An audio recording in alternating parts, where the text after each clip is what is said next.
8 grade अभ्यास पुस्तिका गणित कक्षा 8 और उसका आज हम 10वां अध्याय लेंगे। अध्याय 10 घातांक और घात, ये M 805 का चैप्टर है। और इसके लिए सबसे पहले ये जो किताब में दिया है, सबसे पहले आपको ये पढ़ लेना है। ये सब इसमें जो भी लिखा हुआ है अच्छे से एक बार सरसरी निगाह से पढ़ लीजिए। ये 63 नंबर पेज पर है। इसके बाद आता है ये अगला पेज 64 नंबर पेज पर।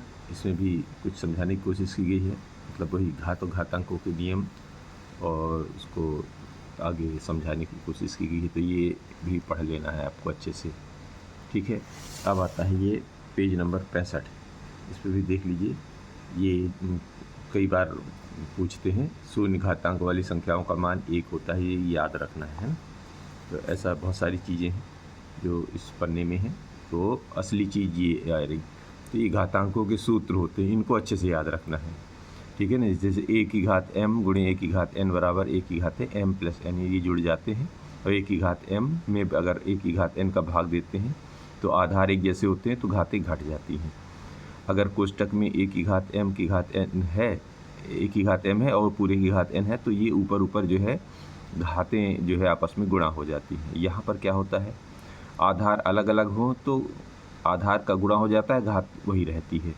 यहाँ पर क्या होता है, आधार अलग अलग हैं, घातें एक जैसी हैं, तो इनमें भाग में कन्वर्ट हो जाता है और घात एक ही रहती है। और किसी भी संख्या की घात शून्य है तो उसका मान 1 होता है। और a की घात अगर ऋण m है तो वो हो जाती है 1/1 की घात m में बदल जाती है। और इसी प्रकार a की घात अगर m है तो उसको ऋणात्मक बनाना है तो 1/1 की घात m में बदल जाती है। अब यहाँ पर जो है ना, बड़ी और छोटी संख्याओं का मानक रूप में प्रयोग करना सिखाया गया है। तो इसको अभी हम लोग यहाँ पर करके देखेंगे, ठीक है। अब आते हैं ये अगला पन्ना जो है पेज नंबर 66 में। तुलना कैसे की जाती है ये यहाँ पर समझाने की कोशिश की गई है। अब आइए हम लोग अपना काम शुरू करते हैं कि प्रश्नों को पढ़कर दिए गए विकल्पों में से सही उत्तर चुनकर लिखिए और सामने दिए गए घेरे को भरिए, ठीक है जी। तो किसी शून्येतर परिमेय संख्या a के लिए a की घात ऋण m का मान, जैसे अभी आप पीछे देखे हैं ना सूत्रों में, a की घात ऋण m है तो उसका मान क्या हो जाता है, 1/, में कन्वर्ट हो जाता है और ये a की घात m हो जाता है। तो ये कहाँ पर दिया हुआ है, ये दिया हुआ है b में, 1/a की घात m। तो b में गोला लगा लीजिए। दूसरा कह रहे हैं कि x कोई शून्येतर पूर्णांक है और mn कोई पूर्णांक है, तो x की घात m गुणे x की घात n का मान क्या होगा। शून्येतर का मतलब होता है शून्य भर नहीं होनी चाहिए, बाकी कुछ भी हो सकता है, ऋणात्मक धनात्मक कुछ भी है, वो शून्य नहीं हो, बस ये ध्यान रखना। तो अगर ये ऐसा संख्या है तो अभी सूत्र में भी आप देखें ये आधार एक जैसे होते हैं तो घातें आपस में जुड़ जाती हैं। यानी x की तो वही रहेगा m धन n, और ये कहाँ पर है, ये भी है b में, तो b में गोला लगा लेते हैं। फिर आइए c में, 1 की घात 0, 2 की घात 0, 3 की घात 0 का मान क्या होगा। तो अभी आप पढ़ चुके हैं कि किसी भी संख्या की घात यदि 0 है तो उसका मान 1 होगा। तो ये भी 1 बनेगा, ये 1 बनेगा, ये 1 बनेगा। इसका मतलब 1, 2, 3, और 3 की घात 0 का मतलब वो भी 1 बन गया। तो b 1 कहाँ पर लिखा हो, ये 1 में लिखा, a में लिखा। तो इस यहाँ पर जो है b में गोला लगा लिए और इसका मान यहाँ पर लिख दीजिए, ठीक है। अब आ जाते हैं इसमें 6वां नंबर प्रश्न। 6वां नंबर प्रश्न ये कह रहे हैं कि पृथ्वी का द्रव्यमान 5.97 गुणे 10 की घात 24 किलोग्राम और चंद्रमा का द्रव्यमान 7.35 गुणे 10 की घात 22 kg है।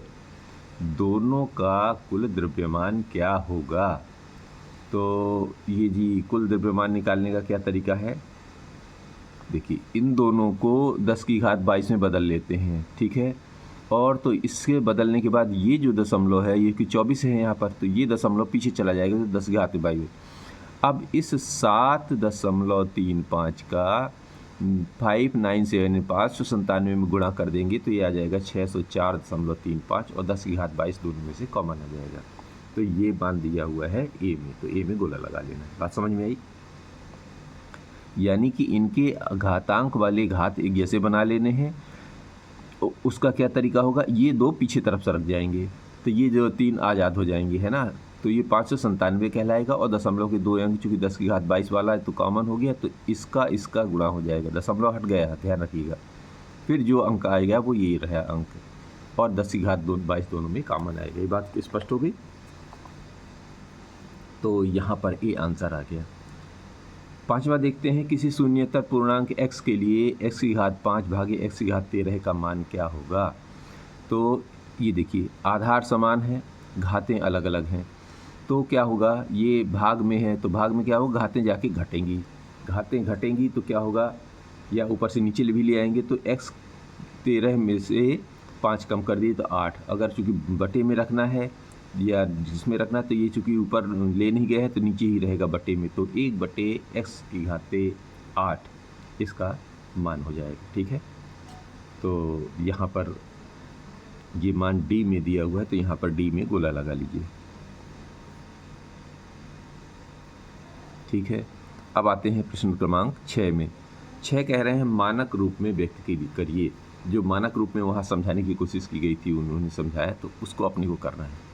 देखिए यहाँ क्या है कि कितने अंक है, पहले देखिए दशमलव के बाद कुल कितने अंक है, तो 1 2 3 4 5 6 7 7 अंक हैं। तो आप जब दशमलव हटाएंगे तो ये 78 तो आएगा, और दशमलव की जगह 1 लिखते हो और 7 अंक का शून्य लगाते हैं। ये बात समझ में आई। इसका मतलब हो गया कि 78/10 की घात 7, जितने 10 लिखने के बाद जितने शून्य लगे थे वो घात में चढ़ा दिए जाते हैं। अब इसको ऊपर ले जाएंगे तो ये -7 में बदल जाएगा, है ना। तो 78 गुणे 10 की घात -7। तो अब मानक रूप क्या कहलाया, मानक रूप में एक अंक को लेते हैं, उसके बाद के अंकों को दशमलव में कर देते हैं, ये मुख्य रूप होता है। अब यहाँ पर 78 है, अब इसको दशमलव में बदलने का क्या तरीका है, एक अंक में दशमलव लगाएंगे, चूँकि एक अंक बढ़ा रहे हैं, है ना, दशमलव का, तो घात में भी एक अंक बढ़ा देंगे, तो ये बनेगा 7.8। तो जब एक अंक बढ़ेगा तो ये माइनस में से एक कम हो जाएगा, तो 7.8 गुणे 10 की घात -6। ये बात क्लियर हो गई। दूसरा प्रश्न इसमें क्या कह रहे हैं, देखो दशमलव की बात कितना है, 1 2 3 4 5 6 7, इसमें भी 7 अंक है। दशमलव हटाइए तो 637 बना, और ये एक के आगे 7 शून्य, इसका मतलब इसको घातांक के रूप में लिखेंगे तो 10 की घात 7 बन गया। अब 637 गुणे 10 की घात इसको ऊपर ले गए तो ये 7 में बदल गया। मानक रूप कैसे करेंगे, दशमलव के बाद एक अंक के बाद दशमलव लगाना है, यहाँ पर शून्य को नहीं रखना है, ध्यान रखना है। अगर बीच में शून्य है तो आएगा, लेकिन अगर किनारे शून्य है तो हटा देते हैं।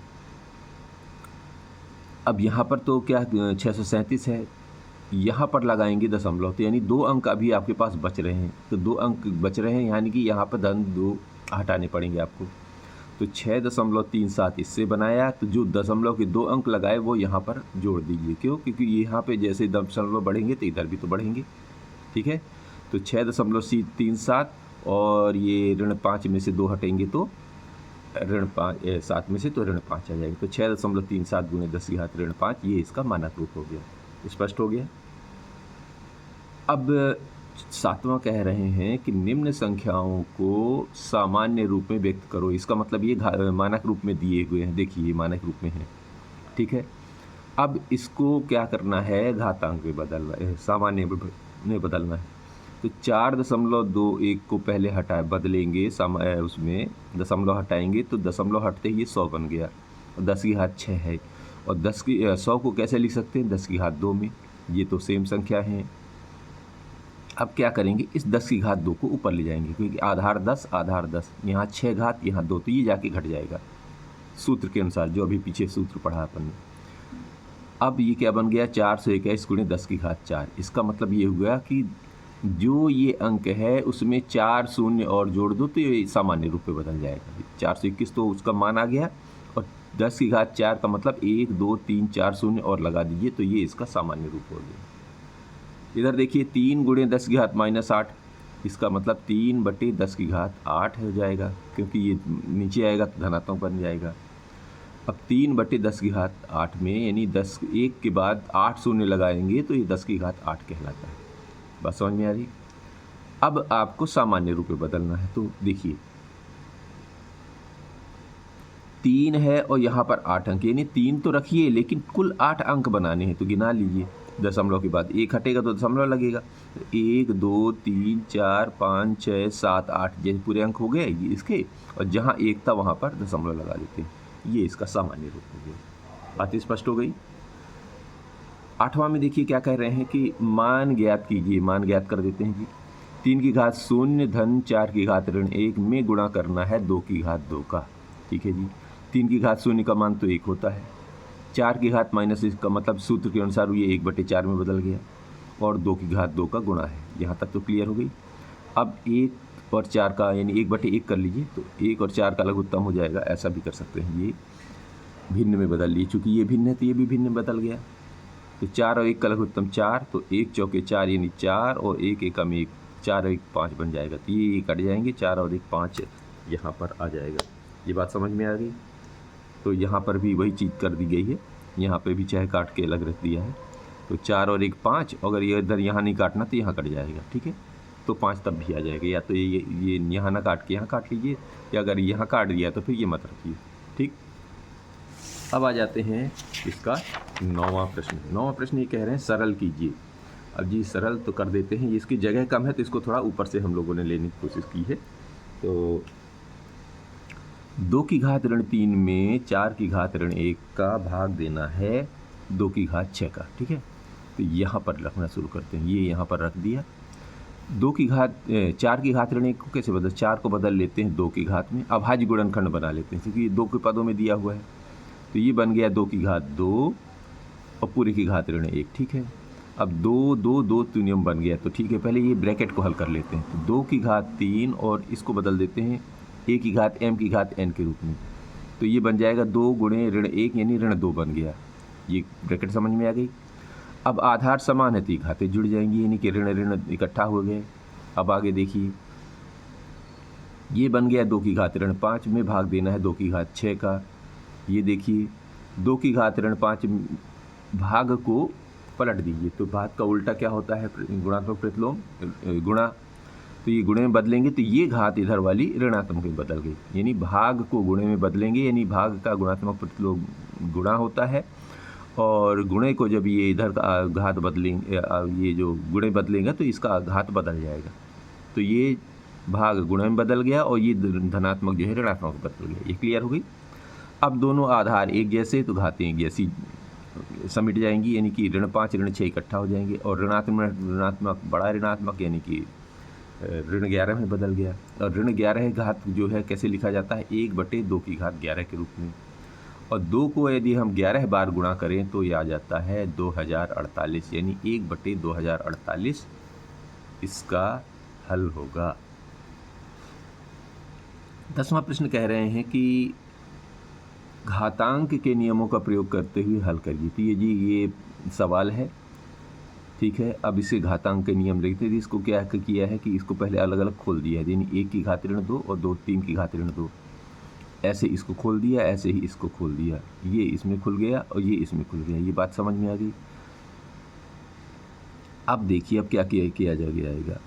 इन 1 का मान तो सब 1 ही होगा। ठीक है, इनको ऊपर ले जाएंगे तो ये क्या है, धनात्मक में बदल जाएगा। तो ये 3 की घात 2 बन गया, ये 5 की घात धन 2 बन गया। अब 6 की घात ऋण 2 जो है धन 2 में बदल गया, और ये सारे 1 में गुणा हो गया। मतलब 1 में इसका गुणा करेंगे तो यही संख्या आएगी ना, इसलिए 1 नहीं लिखे जाते हैं। ठीक है, अब 3 की घात 2 का मतलब होता है 9, 5 की घात 2 का मतलब होता है 25, 6 की घात 2 का मतलब होता है 36। सबको जोड़ देने पर ये 70 बन जाता है। दूसरे में देखिए यही हाल है, ये जो है यहाँ लिख दिया गया है। अब क्या करना है, a की घात m की घात n के रूप में बनाते हुए इन दोनों का गुणा कर दिया है। ठीक है, a की घात mn, तो ये बन गया ऋण 4 में। अब इसको क्या करना है, धनात्मक बनाने के लिए इसको उल्टा कर दीजिए, यानी 2/3 को 3/2 में बदल दिया, तो ये धनात्मक हो गया। समझ में आ रही बात, सूत्र से उल्टा हो गया। अब उल्टा हो गया, अब धनात्मक बन गया, तो आप इसको खूब हल कर लीजिए, यानी 3 का 4 बार गुणा कर लीजिए, ऋण 2 का 4 बार गुणा कर लीजिए। तो 3 का 4 बार गुणा 81 होता है, और 2 का 4 बार गुणा 16 होता है। लेकिन 2 2 3 4 सम संख्या में ऋणात्मक है अंक हैं, तो ऋण चिन्ह जो है धन में बदल जाता है। पीछे पढ़ चुके हैं, सूत्र में दिया हुआ है। ठीक है, वो याद रखना है आपको, काम का इस्तेमाल भी करना है। 11वां कह रहे हैं कि एक विशेष तारा पृथ्वी से 21.6 गुणे 10 की घात 15 किलोमीटर की दूरी पर यह निश्चित रखते हुए कि प्रकाश 3 गुणे 10 की घात 8 मीटर प्रति सेकंड के वेग से चलता है, ज्ञात कीजिए कि प्रकाश उस तारे से पृथ्वी पहुंचने में कितना समय लेता है। तो पृथ्वी से तारे की दूरी तो ये दे रखी है, ठीक है, और ये काहे में है, किलोमीटर में है। किलोमीटर को मीटर में बदलने के लिए 1 किलोमीटर में 1000 मीटर होते हैं, तो 1000 का मतलब होता है 10 की घात 3 मीटर। ये बात समझ में आ गई। तो इस किलोमीटर को मीटर में बदलने दिया तो ये 15 में दिखाते जो है 10 की घात 15 और 10 की घात 3, यानी 15 3 18, तो 21.6 गुणे 10 की घात 18 मीटर पृथ्वी से तारे की दूरी निकल आई। और प्रकाश की गति है 3 गुणे 10 की घात 8 मीटर प्रति सेकंड। अब दोनों का मीटर में बदल गया तो क्या हो गया, प्रकाश के पृथ्वी पर पहुंचने में लगा समय कैसे निकालेंगे। पृथ्वी से तारे की दूरी में प्रकाश की गति का अगर हम भाग दे दें तो प्रकाश पृथ्वी में कितनी समय में पहुंच जाएगा, ये निकल आएगा। तो ये जही जो अभी अभी आपने दूरी निकाली पृथ्वी से तारे की दूरी और ये प्रकाश की गति, इन दोनों का भाग दे देना है। अब एक काम करिए, इसको अलग अलग खोलने के लिए तरीका, दशमलव को अलग कर दीजिए, इससे आपको काम करने में आसानी रहेगी। इसको ऊपर ले जाइए, ठीक है, ये 7.3 से भाग देंगे तो 3 7 21, 3 दूनी 6, ये बन गया 7.2। अब एक एक लिखा इसलिए है कि थोड़ा सा सेपरेसी दिखे काम करने के लिए, काटने के लिए, है ना। ये आप ऐसे 3 एकम 3 और ये 7.2 ऐसे कर सकते हैं, ठीक है। अब 1 का इसमें गुणा कर दीजिए, ये 10 की घात 18 और ये और 10 की घात 8 ऊपर ले जाइए तो ये पूरा का पूरा बन जाएगा 10 की घात 10 में और ये 7.2 में बदल गया। ये बात समझ में आ गई। तो ये पृथ्वी से मतलब प्रकाश इतने सेकेंड में पृथ्वी पर पहुंच जाएगा। 12 में कह रहे हैं कि एक ग्रह ए पृथ्वी से 8.35 गुणे 10 की घात 7 किलोमीटर की दूरी पर है तथा ग्रह बी 9.37 गुणे 10 की घात 5 किलोमीटर दूरी पर है। कौन सा ग्रह पृथ्वी के निकट है। तो पृथ्वी से ए ग्रह की दूरी इतनी, बी ग्रह से दूरी इतनी, ये जो दिया हुआ है यहाँ पर अपन ने दर्शाने के काम करने की कोशिश की गई है। अब देख लीजिए, जिसकी घात ज़्यादा होती है वो बड़ा होता है, जिसकी घात कम होती है वो छोटा होता है, धनात्मक हो, और ऋणात्मक में ठीक इसका उल्टा हो जाता है। तो ये वाला ज़्यादा दूर दिख रहा है बड़ा और ये कम दिख रहा है, यहाँ पर प्रदर्शित भी कर दिया कि ये इधर वाला अंक इधर वाले अंक से बड़ा है। इसका मतलब क्या है, जो जिसका अंक छोटा होगा पृथ्वी के नज़दीक होगा तो बी, तो इसमें पृथ्वी के निकट कौन है, निकट हो जाएगा बी ग्रह। क्लियर हो गया। अब ये 13वां कह रहे हैं कि m का मान ज्ञात कीजिए, जिसके लिए देखिए m का मान यहाँ पर दिया है, बाकी सब घात में उसमें दिए हैं 5 के रूप में, तो ठीक है। इन सब को 5 की घातों में जोड़ दीजिए तो ये बन गया, आधार सबके एक है तो घातें सबकी जुड़ गई। ये अभी आधार अलग रखिए, ये भी आधार अलग रखिए, ये बन गया 3 में से 2 जुड़ गया तो ऋण 2 जुड़ेगा तो 1 बन जाएगा, क्योंकि ऋण 2 हट जाएंगे तो m धन 1 इधर से बचेगा। ये अब इसको भी ऊपर ले लीजिए, ये ऋणात्मक जाके धन में बदल गया तो m 5 की घाते m धन 1 और ये इधर आ गया, अभी वही बदल लीजिए, ये बन गया 5 की घाते 6 m धन 6 में इधर 5 की घाते 12। अब दोनों के आधार बराबर हैं तो घातों की तुलना कर देते हैं। तो जब आधार समान हैं तो घातों की तुलना करते हैं, तो आधार हट गया तो घात बने m धन 6 में से 12 बराबर के बराबर हो गया। अब इधर हल कर लेंगे तो m का मान आ जाएगा 6। 14 में कह रहे हैं कि सरल कीजिए, जी सरल करते हैं। चलो, ये 25 गुणे टी की घात ऋण 4 में भाग देना है 5 की घात ऋण 3 गुणे 10 टी की घात ऋण 8, जबकि टी 0 के बराबर नहीं है। टी 0 के बराबर नहीं है, ये स्पष्ट है, ठीक है। तो शुरू करते हैं। ये जो 25 वगैरह हैं, ये 10 वगैरह, इनको अभाज्य घातों में बदल लेते हैं, अभाज्य गुणनखंड में, या इन्हीं पदों में जिसको बोल रहे हैं, जिन पदों में दिया हुआ है। तो ये 25 बन गया 5 की घात 2 में, ये तो सेम है, टी भी सेम है। 10 को बदल लेते हैं 2 गुणे 5 के रूप में, यानी 2 की घात 1 5 की घात 1, तो ये हमारा एक जैसा दिखने लगेगा। अब बाकी सब सेम रखते हैं, ठीक। अब क्या करिए, इस 5 की घात 2 और ये नीचे वालों को इकट्ठा कर लीजिए, यानी ऋण 3 और ये धन 1 कर दीजिए, ठीक है। और ये 2 अलग रखिए और टी की घात ऋण 1, यहाँ तक समझ में आ गया। अब ये बन गया 5 की घात ऋण 2, अभी ऊपर कुछ डिस्टर्ब नहीं किए हैं, नीचे सेम आ रहा है, ठीक है। तो ये बन गया 5 की घाते ऋण 2, यहाँ तक आ गया। अब यहाँ पर आइए, 5 की घाते ऋण 2 इससे बना था, टी की घाते ऋण 4 इधर बना था, इधर बना था 5 की घाते ऋण 2, इधर बना था 2 और टी की घाते ऋण 4, यही चीज़ सेम यहाँ पर लिखा हुआ है। ठीक है, अब यहाँ से स्पष्ट, यहाँ पर थोड़ा सा फूल की वजह से दोबारा यहाँ लिख दिया है सेम चीज़। ठीक है ना, अब क्या करना है, 5 की घात को एक साथ कर लीजिए, तो और टी की घातों को एक साथ कर लीजिए, तो ये दोनों जाके जुड़ गए। टी की घात ऋण 4 था और ये ऊपर जाके धनात्मक हो गया और 2 को अलग रखता है, तो ये बन गया 5 की घात 4, ये बन गया टी की घात धनात्मक हो गया 8 में से 4 रखने के बाद, और ये 2 है ही। 5 की घात 4 को खोलेंगे तो ये बदल जाता है 625 में, और 2 तो सेम है और टी की घात 4 सेम है, ऊपर ऊपर ही। ठीक है, तो ये इसका कुल मान आ गया। अब आ जाते हैं ये 15वें नंबर में। ये कह रहे हैं कि यह सारणी 5 रासायनिक तत्वों के एक परमाणु के द्रव्यमान को प्रदर्शित करती है। इसका प्रयोग करते हुए आने वाले प्रश्नों के उत्तर दीजिए। ये सारा का सारा ये लिखा हुआ है किलोग्राम में द्रव्यमान। ठीक है, यानी निश्चित मात्रा में द्रव्यमान लिखा गया है। अब ये कह रहे हैं कौन सा तत्व अधिक भारी है। तो सबसे पहले देखिए भारी की परिभाषा क्या होगी, तो इनको हम लोग यही चीज़ जो है यहाँ पे पहले लिख लिया है, इसी चीज़ को यहाँ लिख दिया है और इसका मान धनात्मक बना लिया है यहाँ पर। ठीक है, यही चीज़ जो है 1/, के रूप में किया तो घात धनात्मक की बन गई। यहाँ तक क्लियर होगी, तो ये देखते चलिए।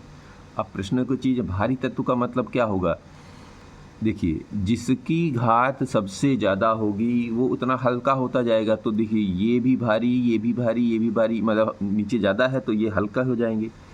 अब ये 2 घात बचे हैं 25 वाले। 25 वाले में देखिए इसके अणु छोटे हैं, इसके अणु बड़े हैं, तो जिसमें बड़ा बड़ा वो तत्व होगा वो थोड़ा सा ज़्यादा भारी होगा। तो इसमें बड़ा तत्व किस में है, 3.34 और 1.79 में किसके बड़े तत्व हैं, इसके बड़े तत्व हैं, तो जाहिर भारी होगा। इसका मतलब ये है कि लेड वाला जो है सबसे भारी तत्व है। बात समझ में आ गई। फिर सिल्वर या टाइटेनियम में कौन सा हल्का तत्व, तो सिल्वर और टाइटेनियम, देखिए ये है रहा सिल्वर और ये रहा टाइटेनियम। इसकी घात सिल्वर की है 10 की घात 25 के रूप में, 10 की घात 26 में। तो क्या होगा, जिसकी नीचे वाली घात छोटी होगी उसका और बड़ी होगी तो वो हल्का होता जाएगा। तो ये तो वैसे ही हल्का हो गया, ये बड़ा है, तो इसका मतलब सिल्वर के ज़्यादा भारी हो गया किससे, टाइटेनियम से। ये देखो यहाँ पे लिखना की कोशिश भी किया गया है। तो पूछ क्या रहे हैं, सिल्वर टाइटेनियम हल्का तत्व, तो लिखेंगे टाइटेनियम हल्का है। ये बात समझ पा रहे हैं, ये अच्छे से देख लीजिए। ठीक है, फिर तीसरा कह रहे हैं कि सभी तत्वों को द्रव्यमान के अनुसार आरोही क्रम में लिखिए। देखिए आरोही क्रम में क्या तरीका होता है, जिसका घात सबसे, यानी अगर ऋणात्मक की तरफ से लेंगे तो जिसका घात सबसे ऋणात्मक वाला अंक बड़ा होगा वो पहले आएगा, फिर उससे छोटा ऋणात्मक अंक आएगा, फिर उससे छोटा आएगा, फिर उससे छोटा, फिर सबसे छोटा। तो ऐसे लिखिए। अब ये किससे किससे बने थे वो भर दीजिए, हाइड्रोजन, लिथियम, टाइटेनियम, सिल्वर और लेड। ये इसका जो है आरोही क्रम में हो गया, यानी छोटे से बड़े की तरफ बढ़ते हुए क्रम को आरोही क्रम कहते हैं। तो ये रहा अध्याय 10।